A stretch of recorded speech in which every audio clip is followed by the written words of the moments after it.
पता है, अगर आप पिछले 2-3 साल के फ्लैगशिप्स पे गौर करो तो आप एक पैटर्न नोटिस करोगे कि बहुत ही ना के बराबर बहुत ही इंक्रीमेंटल चेंजेस हो रहे हैं। प्रोसेसर 10-20% फास्टर हो जाता है, बैटरी थोड़ी सी बड़ी हो जाती है, डिस्प्ले थोड़ा और ब्राइटर हो जाता है, सॉफ्टवेयर थोड़ा और स्मूथ चलने लगता है।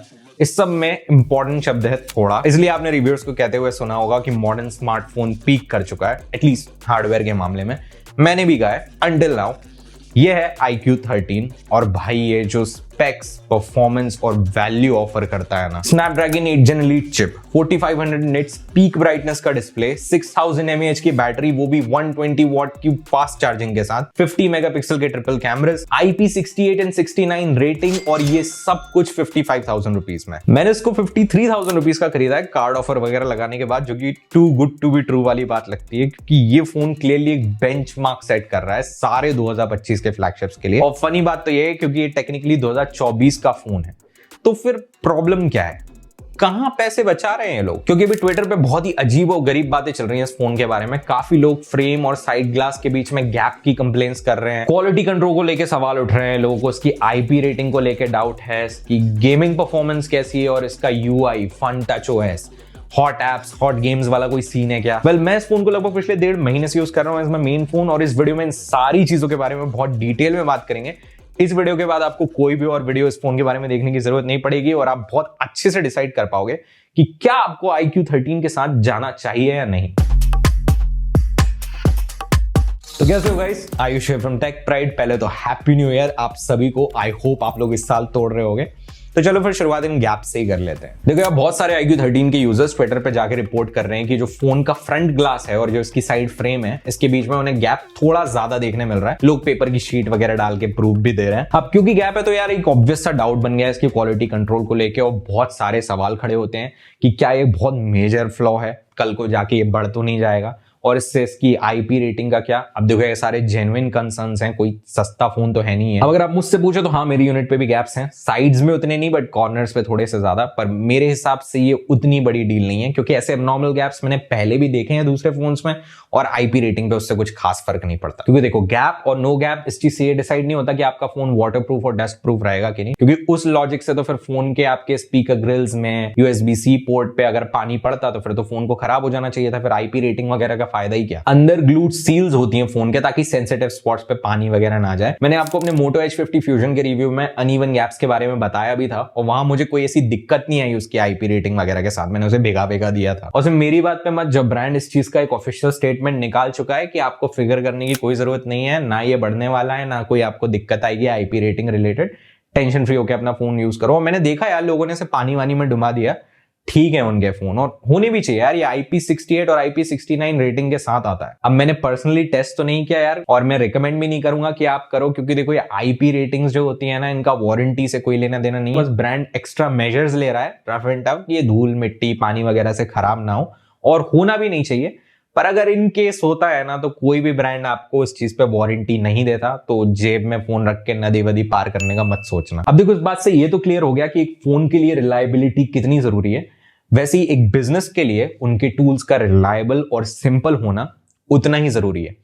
इसी बात पे आपको इस वीडियो के स्पॉन्सर ओडू से मिलाता हूं। अक्सर बिजनेसेस को अपने अलग अलग टास्क मैनेज करने के लिए बहुत सारे एप्स और सर्विसेज का सहारा लेना पड़ता है। जैसे एक ऐप अकाउंटिंग के लिए, दूसरा CRM के लिए, तीसरा HR हैंडल करने के लिए। लेकिन इन सारे एप्स को मैनेज करना ना सिर्फ महंगा होता है, बल्कि कंफ्यूजिंग और टाइम कंज्यूमिंग भी बन जाता है। यही प्रॉब्लम ओडू सॉल्व करता है। ओडू एक all in one business management software है, जो कि अपने 45+ एप्स के साथ आपके बिजनेस की सारी जरूरतें एक ही प्लेटफॉर्म पर सॉल्व कर देता है। इनके वेबसाइट ऐप से आप अपनी वेबसाइट बिल्ड कर सकते हो, CRM के जरिए अट्रैक्टिव कोटेशंस भेजकर लीड्स ट्रैक कर सकते हो, अपने अकाउंटिंग टास्क सीमलेसली मैनेज कर सकते हो, HR हैंडल कर सकते हो, और भी बहुत कुछ। ओडू आपके बिजनेस के हर जरूरी काम के लिए एक सोल्यूशन प्रोवाइड करता है। सब कुछ एक इंटीग्रेटेड इकोसिस्टम का हिस्सा है, तो सारे एप्स एक दूसरे के साथ बहुत अच्छे से काम करते हैं। और सबसे बड़ी बात, ओडू अफोर्डेबल है। सिर्फ 580 रुपीज पर मंथ के प्लान के साथ आप इनके सारे एप्स का एक्सेस ले सकते हो। आप इसे खुद खुद एक्सपीरियंस करना चाहते हो तो डिस्क्रिप्शन में दिए लिंक से आप ओडो का फ्री डेमो बुक कर सकते हो। तो अब गैप से बाहर निकलते हैं और इसकी डिजाइन के बारे में बात करते हैं। ये 2 कलर्स में आता है, एक लेजेंड जो व्हाइट वाला जो बेसिकली मेरे हाथ में है, दूसरा नार्डो ग्रे। मुझे पर्सनली नार्डो ग्रे थोड़ा सा बेटर लगता है क्योंकि उसमें आपको ये BMW मोटो स्पोर्ट और ये टेक्स्ट वगैरह देखने नहीं मिलता, तो डिजाइन थोड़ा सा क्लीनर लगता है। पर आयरॉनिकली उसको साफ रखना उतना ही मुश्किल है क्योंकि उसमें फिंगरप्रिंट्स वगैरह बहुत पड़ते हैं और मैं अपने फोन्स नेकेड यूज करना पसंद करता हूं, तो मेरे लिए वो थोड़ी प्रॉब्लम बन जाती है। खैर ये व्हाइट वाला भी किसी से कम नहीं है। साइड में आपको चमचमाती एल्यूमिनियम रेल्स मिल जाती हैं, पीछे की तरफ मैट ग्लास मिल जाता है और ये कैमरा मॉड्यूल जो कि थोड़ा बहुत मिलता जुलता है लास्ट ईयर के iQOO 12 से। अच्छी बात यह है कि भाई साहब ने अपनी पहचान ढूंढ ली है। अब कैमरास पे तो थोड़ी देर से आएंगे, पर इसके मॉड्यूल के अराउंड आपको इस बार एक RGB लाइट देखने मिल जाती है जिसे लोग हेलो लाइट बुला रहे हैं। अब RGB को लेके आप लोगों के थॉट्स क्या है वो तो आप मुझे कमेंट्स में बताओ, बट पर्सनली मुझे तो कूल लग रही है। यूजेबिलिटी भी बढ़िया है, फोन उल्टा रखो तो नोटिफिकेशंस मिस नहीं होते। बस मुझे ऐसा लगता है कि एक अच्छा खासा मौका छोड़ दिया iQOO ने इसे और यूजफुल बनाने का। अगर अलग अलग एप्स के नोटिफिकेशंस के कलर्स में खुद कस्टमाइज कर पाता ना तो यार मजा आ जाता, पर उसके बिना भी कस्टमाइजेशन के ठीक ठाक ऑप्शंस मिल जाते हैं, जैसे ब्राइटनेस, स्पीड, म्यूजिक के साथ सिंकिंग, और चाहो तो पूरे टाइम चालू रख लो if you are into that. Front की ओर आपको चारों बेजल्स एकदम बराबर देखने मिलेंगे और बहुत पतले भी हैं। मेरे ख्याल से डिजाइन के ऑलमोस्ट हर एस्पेक्ट में ये फोन एक मॉडर्न फ्लैगशिप लगता है। अब डिस्प्ले की बात करें तो ये भी मुझे बहुत ही इंप्रेसिव लगी। नंबर्स तो सारे अव्वल लेके आइए। QHD पैनल है, 144 हर्ट्ज का रिफ्रेश रेट, 4500 निट्स की peak brightness, 1800 nits high brightness mode पे, और भाई सच में ये बहुत ज्यादा ब्राइट पैनल है। धूप में यूज करने में जरा सी भी दिक्कत नहीं होती और इवन इंडोर यूज के लिए भी मुझे बहुत ही शानदार लगी। अभी कुछ दिनों पहले मेरे कुछ फ्रेंड्स आए हुए थे और ऐसे ही मजे मजे में हम लोगों ने अपने फोन्स के डिस्प्ले का कंपैरिजन स्टार्ट कर दिया। नर्ड टॉक, हाँ भाई that's what we do. But basically हमने क्या किया, अंधेरा करा, सारे फोन्स को उनकी मैक्सिमम ब्राइटनेस पे सेट कर दिया, एक्स्ट्रा ब्राइटनेस वगैरह सब इनेबल करके, और नॉर्मल कंटेंट और HDR कंटेंट प्ले किया, और सरप्राइजिंगली ये फोन सबसे ज्यादा ब्राइट लग रहा था और सब हैरान हो गए थे क्योंकि यार ये लाख लाख 1.5 लाख के फोन्स को पछाड़ रहा था, which is really really insane. Colours के मामले में भी यार ये बहुत ही ज्यादा वाइब्रेंट और पंची डिस्प्ले है। कंटेंट देखने में जो मजा है ना इस डिस्प्ले पे, मैंने इस पे इनविंसिबल का सीजन 2 फिनिश किया और सच में दी एक्सपीरियंस वाज डिलाइटफुल। सिर्फ डिस्प्ले के कारण नहीं, और स्पीकर्स की भी सिमिलर कहानी है, लाउडनेस अच्छी है, बेस अच्छा खासा मिल जाता है। बस क्लैरिटी के मामले में आईफोन और सैमसंग लेवल जितनी नहीं लगेगी, बट ऑलमोस्ट देयर समझ लो। अब हैप्टिक्स की बात करूं तो यहां तो मैं जेन्युइनली सरप्राइज हो गया था इसके साथ। इतने अच्छे और क्वालिटी हैप्टिक्स मैंने बिल्कुल एक्सपेक्ट नहीं करे थे इससे। मोटर क्रिस्प और टाइट लगती है तो एक्सपीरियंस सच में प्रीमियम फील होता है, चाहे आप टाइपिंग वगैरह कर रहे हो या ऐप ड्रॉअर में इन लेटर्स के थ्रू स्क्रॉल कर रहे हो, सब कुछ बहुत अच्छा लगता है। फिंगरप्रिंट स्कैनर भी इस बार अपग्रेड हो गया है, अल्ट्रासोनिक स्कैनर आ रहा है इसमें पिछली बार के ऑप्टिकल के बदले। इसका मतलब यह है कि और ज्यादा फास्ट और एक्यूरेट है, और जैसे हाथ वाथ गीले होना तो बहुत क्विकली अनलॉक हो जाता है। और यार ये सच में बहुत फास्ट है यार, इससे तेज मैंने तो एक्सपीरियंस नहीं किया अभी तक, और इसकी पोजीशन भी जस्ट राइट है, ना ज्यादा ऊपर ना ज्यादा नीचे। मेरे ख्याल से इस चीज पे और कंपनीज को काम करना चाहिए, नहीं तो वो एकदम नीचे दे देते हैं तो आपकी थंब की एक्सरसाइज होती रहती है पूरे टाइम। परफॉर्मेंस के बारे में बात करते हैं भाई। Snapdragon 8 Gen Elite chip, the best Android world has to offer, 53,000 rupees में इस फोन में आ रही है, जो भी आपको 1-1 लाख के फोन्स में देखने में मिलेगी। तो परफॉर्मेंस कैसी है? शॉर्ट आंसर, बहुत ही शानदार। अंटूटू पे अराउंड 28 लाख के आसपास स्कोर करता है, विच इज इनसेन। अगर आप इसके पास्ट जेनरेशन के फोन से कंपेयर करो तो आप देख सकते हो कि कितना बड़ा इंप्रूवमेंट लेके आया है। और सच में यार क्वालकॉम ने बहुत ही बढ़िया काम किया है इस चिप के साथ। मेरे पूरे महीने 1.5 महीने के एक्सपीरियंस में मैंने इस फोन पे जरा सा भी स्लो डाउन और हिकअप वगैरह एक्सपीरियंस नहीं किया। ये फोन बहुत ही फास्ट और स्मूथ चलता है, एप्स वगैरह बहुत क्विकली लॉन्च होते हैं। इवन जो एप्स में इस पे पहली बार खोल रहा था वो भी तुरंत खुल जा रहे थे। कुछ भी करो आप इस फोन पे, हैवी से हैवी काम, ये फोन एकदम पुष्पराज वाला एटीट्यूड लेके आता है। मेरे पास 12 GB रैम वाला वेरिएंट है, पर रैम मैनेजमेंट भी बहुत ही एक्सीलेंट है इसका। कई बार मेरे 2-2 दिन पुराने एप्स को ये रैम में रखा रहता है। ऑल्सो इस फोन में आपको UFS 4.1 स्टोरेज और LPDDR5X रैम भी मिल जाती है, तो जनरली आपकी फाइल्स वगैरह बहुत क्विकली मूव होती है। मैंने इस पे 4K मूवीज को कॉपी पेस्ट वगैरह करके देखा है इधर उधर, और it was really really fast. Mainly ये सब चीजें आपको एकदम गेमिंग में मजे दिला देंगी। इसमें एक डेडिकेटेड Q2 चिप भी है जो सिर्फ और सिर्फ आपका गेमिंग एक्सपीरियंस इंप्रूव करने के लिए है। मैंने इस पे कॉड मोबाइल बहुत खेला, अल्ट्रा फ्रेम रेट पे डाल के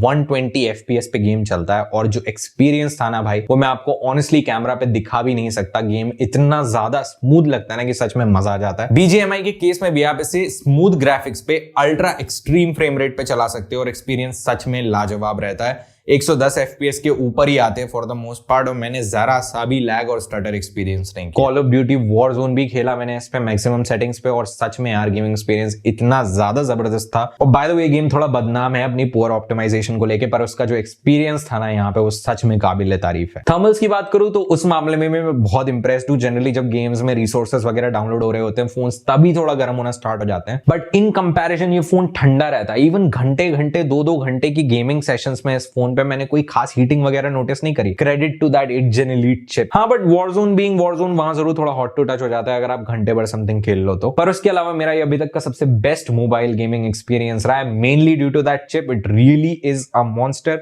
और iQOO ने इसे बहुत अच्छे से संभाला है। अब बैटरी की बात करें ना भाई, तो ये फोन 6000 mAh की बैटरी के साथ आता है, और इस बात से मेरा दिमाग अभी तक एडजस्ट नहीं कर पाया, क्योंकि देखो ना तो फोन मोटा हुआ ना भारी, तो इन्होंने किया कैसे? Well the answer is silicon carbon tech, और इसकी वजह से सेम फॉर्म फैक्टर में एक बिगर बैटरी फिट कर दी। ये ट्रेंड आगे फ्यूचर के अधिकतर फ्लैगशिप्स में देखने को मिलेगा। Thank God, I am really looking forward to it. मेरे एक्सपीरियंस की बात करूं तो कैजुअल यूज पे ये फोन इजीली 2 दिन आराम से निकाल लेता है, कभी कभी उससे भी ज्यादा। जैसे इंस्टाग्राम, यूट्यूब, नेटफ्लिक्स, प्राइम और थोड़ा कैमरा शैमरा, तब भी मुझे 9 से 10 घंटे का स्क्रीन ऑन टाइम मिल जाता है इजीली। भाई लिटरली 9 से 10 घंटे। मैंने ना सेटिंग्स पे जाके डिस्प्ले को QHD मोड पे सेट कर दिया, उसके बाद भी आराम से 8.5 से 9 घंटे का स्क्रीन ऑन टाइम इजीली मिल रहा था मुझे इस फोन पे। और जब ये ड्रेन होता है ना, जो कि काफी लेट होता है, तो उसकी 120 वॉट की फास्ट चार्जिंग आपका और दिमाग हिला देगी। चार्जर बॉक्स में मिल जाएगा आपको, और चार्जिंग स्पीड सच में रिडिकुलस है। एक दिन मेरा फोन 15% के अराउंड था, मैंने इसको चार्ज पे लगाया, शार लेने गया, 20 से 25 मिनट के अराउंड में मैं लौटा, और उस टाइम में भाई फोन वाज कंप्लीटली चार्ज।